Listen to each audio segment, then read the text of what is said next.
એવું કહેવાય છે કે ફિલ્મ એ જુગાર છે. ફિલ્મમાં પડનારો કાં તો કરોડો રૂપિયાનો સ્વામી બને અથવા તો કરોડો ગુમાવીને ચીથરે હાલ બનીને જીવવા લાગે છે.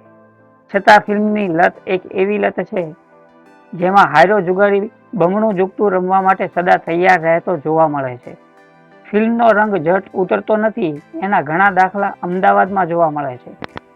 કૌરવો અને પાંડવો જ્યારે જુગાર રમવા બેઠા ત્યારે યુધિષ્ઠિર જેવા ધર્મરાજ પણ એક પછી એક દાવમાં બધું મૂકતા ગયા અને હારતા ગયા.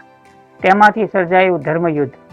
પરંતુ ફિલ્મ જગતમાં કૃષ્ણ જેવો ધર્મનું રક્ષણ કરનારો પાક્યો નથી, એટલે હજુ પણ અહીં સોગઠાબાજીની રમત ચાલ્યા જ કરે છે. આજે મારે અહીં ફિલ્મ નિર્માતા, દિગ્દર્શક અને ગુજરાત સ્થિત બોહરા ફિલ્મ સ્ટુડિયોની બાગડોર સંભાળનાર મહેન્દ્ર બોહરા ઇન્ટરવ્યુમાં સાંભળેલા કેટલાક પ્રસંગોપાત બનેલા પ્રસંગોની વાત સાંભળીને અમને પણ થયું આવી રોચક ઘટના તો દર્શકો માટે પણ ખાટી મીઠી વાનગી જેવી બની રહેશે. તો નમસ્કાર મિત્રો, હું છું ગજ્જર નિલેશ અને આપ જોઈ રહ્યા છો અમારી યુટ્યુબ ચેનલ રિઝી સિને. આપે હજી સુધી અમારી ચેનલ સબસ્ક્રાઇબ ના કરી હોય તો કરી દો અને બાજુમાં આપેલા બેલ આઇકનને પણ દબાવી દો, જેથી અમારા આવનારા નવા વિડીયોના નોટિફિકેશન આપને તુરંત મળે. સાથે જ અમારા ફેસબુક પેજ અને ઇન્સ્ટાગ્રામ આઈડીને લાઇક કરવાનું ભૂલતા નહીં. મહેન્દ્ર બોહરા દાદા ખેતરપાળ જ્યારે બનાવતા હતા તે સમયનો એક મજાનો કિસ્સો કહેલો, જે એમણે એક ઇન્ટરવ્યૂ દરમિયાન કહ્યો હતો, તે હું અહીં આપની સમક્ષ રજૂ કરીશ. એ ચોટલો ચાર જ હાથ ગૂંથ્યો ગોરે માણસે, હે ના ગુણની વાળ લગાઠ, હે દોરો બાંધે દેવરો. દાદા ખેતરપાળ પહેલા તેઓ 1975માં શેતલને કાંઠે જેવી સફળ ફિલ્મ બનાવી ચૂક્યા હતા, જેમાં સ્નેહલતા, ઉપેન્દ્ર ત્રિવેદી, રમેશ મહેતા જેવા ગુજરાતી પડદાના જાણીતા કલાકારો હતા.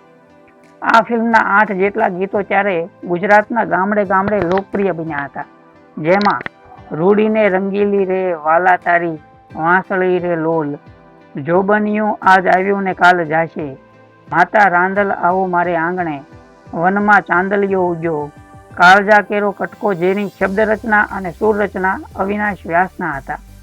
પહેલા આ ફિલ્મનું દિગ્દર્શન ખુદ રામકુમાર બોહરા, જે મહેન્દ્ર બોહરાના પિતાશ્રી થાય, તે કરવાના હતા. પરંતુ સ્નેહલતા જેવી એ સમયની ગુજરાતી પડદાની જાણીતી હિરોઈનનો સ્નેહલતાનો ખાસ આગ્રહ કે હઠાગ્રહ કહો, થતાં દિગ્દર્શનનું સુકાન રવિન્દ્ર દવેના હાથમાં સોંપાયું હતું.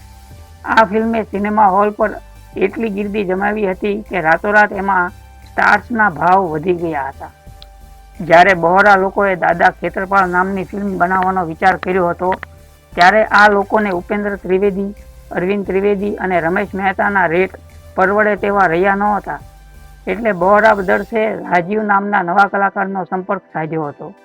રાજીવ ગુજરાતી તો હતો ને માય ફ્રેન્ડ નામની હિન્દી ફિલ્મ તેના ચોપડામાં નોંધાઈ ચૂકી હતી.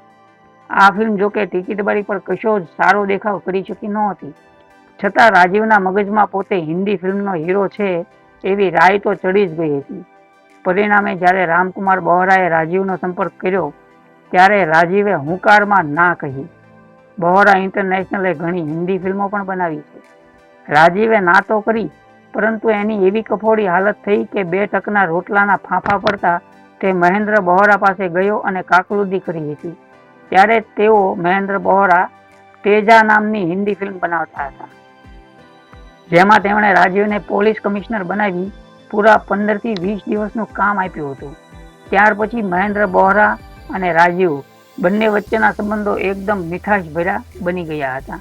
फटके लो फागड़ियों ने तू छे गुलाल गोरी तू छे गुलाल तू जड़े भरे लो सरवरियों हूँ सरवरियानी पार